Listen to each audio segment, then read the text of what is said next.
जय जय नारायण मित्रों आज मैं आपके लिए लेकर आया हूँ।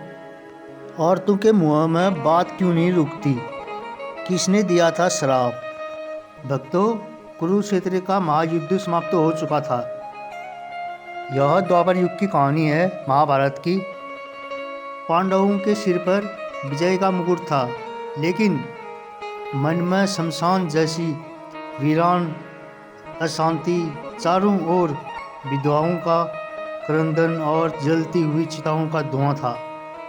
हस्तिनापुर का राज सिंहासन अब पांडवों का था, लेकिन उसे पाने के लिए उन्होंने अपने ही गुरुजन, भाई, बंधु और पुत्र खो दिए थे। विजय होने के बावजूद धर्मराज युधिष्ठिर का मन दुखों से भरा हुआ था। वे गंगा तट पर खड़े होकर युद्ध में मारे गए अपने परिजनों का तर्पण कर रहे थे। तभी माता कुंती धीरे धीरे लड़खड़ाते कदमों से उनके पास आई। उनका चेहरा आंसुओं से भीगा हुआ था और आंखों में युगों का दर्द था। कुंती ने कांपते स्वर में युधिष्ठिर से कहा, पुत्र, अपने बंधु बंधुओं को जला देने दे दी। अब एक अंजलि उस योद्धा के नाम भी दो जिसे तुम सब सूतपुत्र कहकर अपमानित करते रहे। उस कर्ण के लिए भी तर्पण करो। फिर युधिष्ठिर चौंक गए। उन्होंने पूछा, माता, वह तो हमारा शत्रु था, दुर्योधन का मित्र था, मैं उसके लिए तर्पण क्यों करूं? कुंती का बांध टूट गया। वे रोते हुए बोली, वह सूतपुत्र नहीं था युधिष्ठिर, वह सूर्यपुत्र था। वह तुम्हारा ज्येष्ठ भ्राता था। वह मेरी कोख से जन्मा मेरा पहला पुत्र था, जिसे मैंने लोकलाज के भय से त्याग दिया था। यह शब्द सुनकर युधिष्ठिर के कानों में पिघले हुए शीशे की तरह उतरे। समय जैसा थम सा गया। युधिष्ठिर के हाथ से जल का पात्र छूट गया। उनके मस्तिष्क में अतीत के चिन्ह कांदने लगे। उन्हें याद आया कि कैसे उन्होंने कर्ण को नीच जाति का कहकर सभा में अपमानित किया था, और उन्हें याद आया कि कैसे अर्जुन ने कर्ण का वध किया।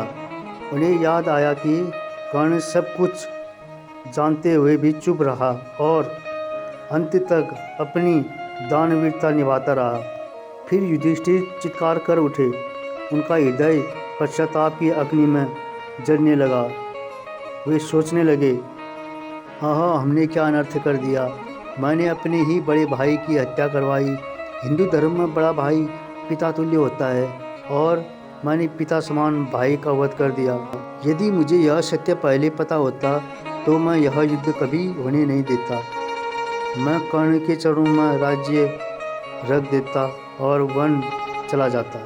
न दुर्योधन मरता, न मेरे पुत्र मरते, न यह विनाश होता। केवल एक गोपनीय ने कुरुक्षेत्र का नाश कर दिया। युधिष्ठिर का शोक अब क्रोध में बदल चुका था। यह क्रोध अपनी माता पर था, उस समाज पर था जिसने कुंती को चुप रहने पर मजबूर किया था, और उस रहस्य पर था जिसने महाभारत रच दिया। उनकी आंखों में अंगारे धधक रहे थे। जल में खड़े हुए और अपनी अंजलि में गंगा का जल लिया। उनका शरीर क्रोध और वेदना से कांप रहा था। उन्होंने समस्त नारी जाति को साक्षी मानकर घोषणा की, जिस प्रकार मेरी माता ने इस सत्य को अपने हृदय में छिपा कर रखा, जिसके कारण आज लाखों निर्दोष मारे गए और भाइयों ने भाइयों का रक्त बहाया, मैं आज यह श्राप देता हूँ कि सृष्टि की कोई भी स्त्री अब अपने पेट में कोई रहस्य नहीं छिपा पाएगी, ताकि भविष्य में फिर किसी रहस्य के कारण ऐसा महाविनाश न हो। युधिष्ठिर का यह श्राप किसी द्वेष से नहीं बल्कि सत्य के आग्रह से निकला था। वे चाहते थे कि भविष्य में पारदर्शिता रहे, ताकि रहस्य के अंधेरे में फिर कोई महाभारत न रची जाए।